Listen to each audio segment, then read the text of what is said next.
Um, Higher education today is in really bad shape. So many colleges and universities are getting privatized. If you look at All India Survey of Higher Education 21-22, you will find that 65% of colleges in India are private, unaided, and 13% are again private colleges, but with little bit of scholarship, right? And so, how do you imagine students coming from marginalized backgrounds to study if most of the colleges are being privatized? Right? That is one of the problems. The other problem is that regions with majority SC/ST OBC population are being neglected in different parts of India. That's another problem. And so we only have few options now. Like quality of education in state universities and many central universities are going down.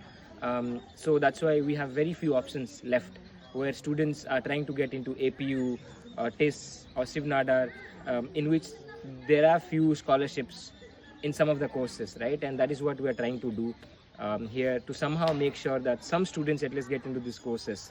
And that's why when we say quality higher education, it's not just about good faculties, good buildings, but also to make sure that higher education is accessible to all, right? That is also that also means quality higher education, because there are some private universities, some universities which might provide quality higher education in terms of like the books and readings and field trips and seminars and conferences, but they're exclusive, they're not at all inclusive, where majority of the students come from higher caste backgrounds, elite urban backgrounds, right? So that is the kind of higher education that we see today, and that disparity needs to be bridged.